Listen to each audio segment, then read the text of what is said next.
2300 करोड़ से यहाँ से जनरेट करके कमाता था। आप देखिए जो पॉलिटिशियन आज की डेट में इतने बयान देते हैं, इनको नहीं पता कि गलती किसकी है। देखिए इनके पेन में इतनी ताकत आज भी है कि ये उन पावर प्रोजेक्ट्स को वापस ले सकते हैं, लेकिन वैसा करेंगे नहीं क्योंकि इनको बेवकूफ बनाना है कश्मीरी लोगों को। अब आप खुद समझिए। Power crisis in Kashmir with Omar Abdullah. Power आता ही नहीं, 3 घंटे के बाद जो इन्होंने बोला था 3 घंटों का पावर आएगा, नहीं 1.5 घंटा 2 घंटा 1 घंटा नहीं रहता। आज सर्दी में आब गर्म सन पावर ते रोद कहीं आब कम। Flickering candlelight and the fire are the Khan family's only comforts in the sub-zero temperatures of Drone in Indian-administered Kashmir. A crippling power shortage has left tens of thousands of households in the dark and cold. 24 घंटे में 4 घंटा भी power नहीं। These children are not burning the midnight oil out of choice, but they are being forced to do so. दुकानदारों से बिल्कुल नहीं खसा किए हाथवाद ताकि पावर भी बेचारो सोच सारो। कश्मीर की इन सर्द रातों में जब आप सुबह उठे और आपको गर्म पानी ना मिले तो आपको कैसा महसूस होगा? जो माएँ बहनें घर का काम करती है वो किस सिचुएशन से जूझ रही होगी? जो पेशेंट्स वेंटिलेटर पे होते हैं उनको किन दिक्कतों का सामना करना पड़ता है?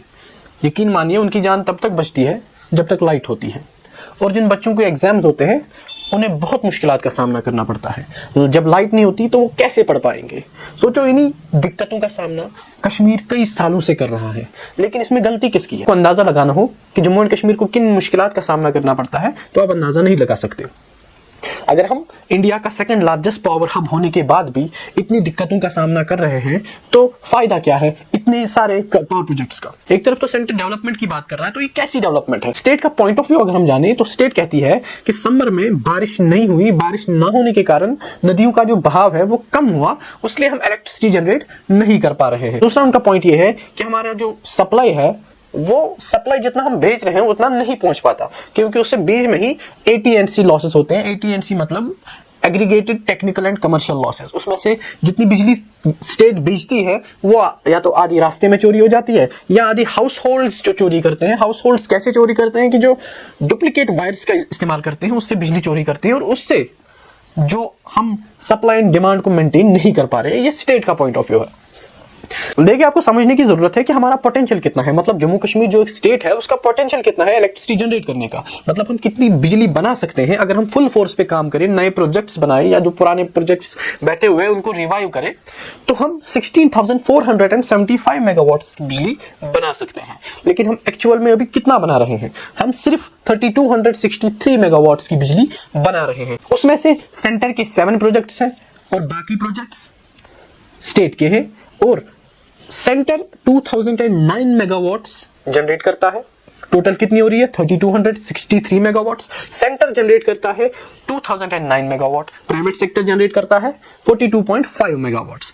वो जो सेंटर 2009 मेगावाट जनरेट करता है उसमें से सिर्फ 13% रॉयल्टी कश्मीर को मिलती है, जम्मू एंड कश्मीर को मिलती है। 13% ही सिर्फ जम्मू एंड कश्मीर को मिलता है, बाकी वो दूसरे स्टेट्स को ट्रांसफर करते हैं। जम्मू एंड कश्मीर की रिक्वायरमेंट जितनी है, कितनी बिजली हमें चाहिए, वो है 2600 मेगावाट्स। अवेलेबल बिजली कितनी है? अवेलेबल बिजली सिर्फ 1400 मेगावाट्स है।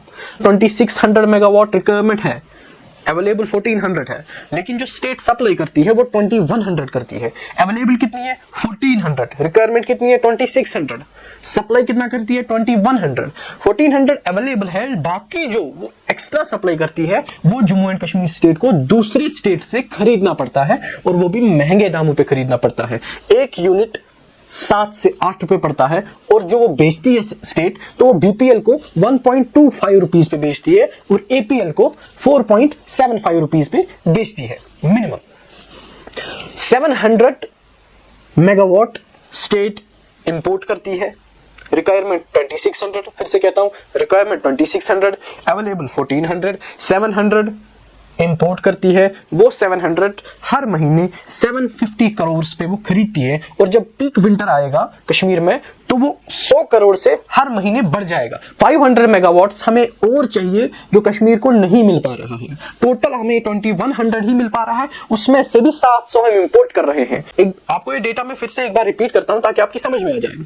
देखिए कश्मीर की जो जनरेशन पोटेंशियल है, मतलब जितना हम बना सकते हैं, वो है 16,475 मेगावाट्स। जितना हम एक्चुअल में जनरेट कर रहे हैं वो है 3263 मेगावाट्स है। उसमें से सेंटर कितना ले रहा है? 2009 मेगावाट। उसमें से प्राइवेट सेक्टर कितना ले रहा है? 42.5 मेगावाट। उसमें से जम्मू एंड कश्मीर को अवेलेबल कितना है 1400 मेगावाट। उसमें से जम्मू एंड कश्मीर फिर इंपोर्ट कितना कर रहा है 700 मेगावाट, वो भी महंगे दामों पे। उसमें से जम्मू एंड कश्मीर को और कितनी चाहिए जो नहीं मिल पा रही 500 मेगावाट। देखिए जो पॉलिटिशियन बयानों पे बयान देते रहे, इनको भी पता है कि इन बयानों से कुछ होने वाला नहीं है। अगर ये सच में चाहते कि इलेक्ट्रिसिटी वापस दी जाए कश्मीर को तो उसके कुछ और तरीके हैं। 2009 में एक आरटीआई फाइल किया गया था, तुफैल अहमद नामी एक सोशल एक्टिविस्ट है, उसने आरटीआई में मांग की थी कि हमें रिपोर्ट चाहिए कि जो प्रोजेक्ट्स गवर्नमेंट ऑफ इंडिया और government of Jammu and Kashmir के दरमियान जिन प्रोजेक्ट्स का एग्रीमेंट हुआ था, मतलब पावर प्रोजेक्ट्स का, उनकी डिटेल हमें चाहिए। फारूक अब्दुल्ला साहब ने काम किया था, उसने 14 पावर प्रोजेक्ट्स एनएचपीसी को सौंप दिए थे। उसमें से उनने कहीं जिक्र नहीं किया था कि कश्मीर को कितना मिलेगा, जे&के को कितना मिलेगा, सिर्फ ऐसे एग्रीमेंट किया था और उनको 13% रॉयल्टी पे ये डील साइन हुई थी। इसमें से खास बात यह है कि 14 प्रोजेक्ट्स जो एनएचपीसी को सौंपे गए थे उसमें से एग्रीमेंट सिर्फ 7 पावर प्रोजेक्ट्स का हुआ था और 7 पावर प्रोजेक्ट्स का एनएचपीसी इलीगली जनरेट कर रहा था इलेक्ट्रिसिटी जम्मू एंड कश्मीर से। और वो पता है कितना कमाता था एनएचपीसी? एक दिन में 2300 करोड़ यहाँ से जनरेट करके कमाता था।